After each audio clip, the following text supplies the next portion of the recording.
బోధన ఆసుపత్రుల్లో ముఖ్యంగా సర్వజన ప్రభుత్వ ఆసుపత్రుల్లో ఇక్కడికి వస్తున్న రోగులకి ముఖ్యంగా పేదవర్గం నుంచి వస్తారు.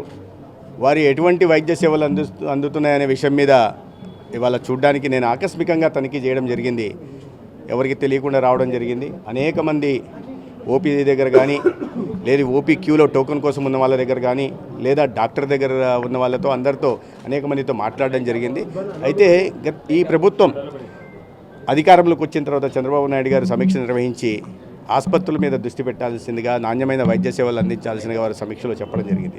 దాని తర్వాత 30 పాయింట్ యాక్షన్ ప్లాన్ అనే పేరుతో, ఎందుకంటే ఆర్థిక వనరుల కొరత ఉన్న దృష్ట్యా ప్రధానంగా ఒక 10 సూత్రాల కార్యక్రమం, 30 సూత్రాల్లో ఒక 10 సూత్రాల కార్యక్రమాన్ని ఆసుపత్రుల్లో ప్రధానంగా ఓపీ సర్వీసులు చాలా దారుణమైన పరిస్థితులు ఉండేవి.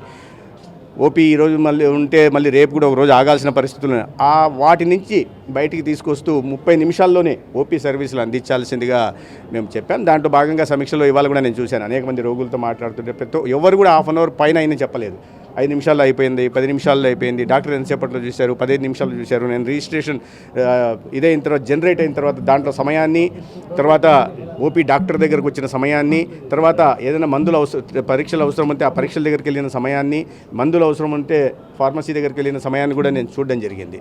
ఇక్కడ కూడా ఆ అరగంట లోపలే జరుగుతున్నాయి. నేను చాలా ఊహించుకొని వచ్చాను పరిస్థితులు, ఎందుకంటే చాలా పేపర్లో నేను నెగిటివ్ వార్తలు వింటున్న దృష్ట్యా చాలా అధ్వానంగా ఉంటుందని.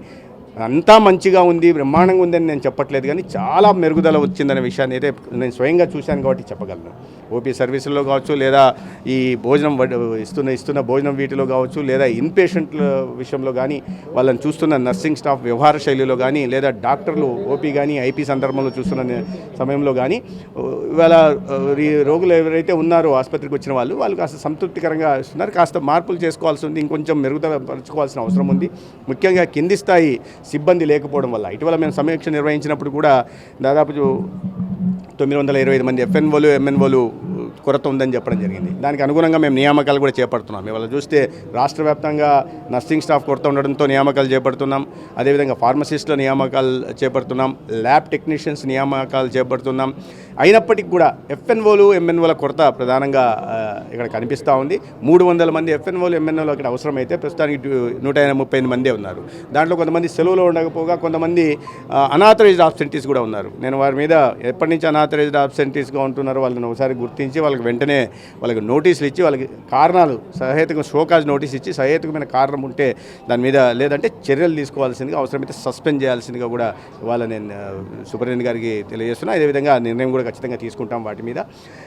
వీటిని కూడా ఈ కొరతలను కూడా తీర్చే ప్రయత్నం చేస్తాం. భోజనం దీని దగ్గర కూడా చూసాను, నేను స్వయంగా వెళ్ళి తినేసి చూశాను. 2417 కిలో క్యాలరీల భోజనం వేస్తున్నారు సార్. అడిగాను నేను రోగులను కూడా, ఎలా ఉంది భోజనం? రుచికరంగా ఉంది, బాగుంది. ఎగ్ ఫ్రెష్గా ఉంటుందా? ఉంది. అట్టిపండు ఫ్రెష్గా ఉంటుందా? ఉంటుంది. సాంబారు రుచికరంగా ఉంటుందా? ఉంటుంది. అంటే ఈ ఆసుపత్రుల్లో ఇటువంటి సేవలు ఈ మధ్య కొంతమంది చెప్తున్నారు, గతంలో చాలా ఎక్కువ సమయం పట్టేదయా, ఇప్పుడు ఏం లేదు, నేను చాలా సార్లు వస్తూ ఉంటాను, దీని మీద ఆధారపడి ఉంటా, ఇప్పుడు ఆ ఇబ్బంది లేదు, వచ్చిన 15 నిమిషాల్లో మందులు ఇస్తున్నారు, 10 నిమిషాల్లో డాక్టర్లు చూస్తున్నారని సంతృప్తి వ్యక్తపరుస్తున్నారు. అయినప్పటికీ కొరతలు ఏవైతే ఉన్నాయో ఆ కొరతలను సరిచేసి ఒక నాణ్యమైన మెరుగైన వైద్య సేవల్ని ప్రభుత్వ ఆసుపత్రుల్లో అందించి కార్పొరేట్ ఆసుపత్రులకి ఏమాత్రం తగ్గకుండా రాబోయే రోజుల్లో ప్రభుత్వ ఆసుపత్రుల మీద, ఇక్కడ ఉన్న డాక్టర్ల మీద కానీ ఇతర సిబ్బంది మీద కానీ ప్రజల్లో విశ్వాసం పెంచి ప్రభుత్వ ఆసుపత్రులే తమ మొదటి ప్రాధాన్యత ఇబ్బంది వచ్చినప్పుడు అనే దిశగా ప్రయత్నాలు చేస్తారు.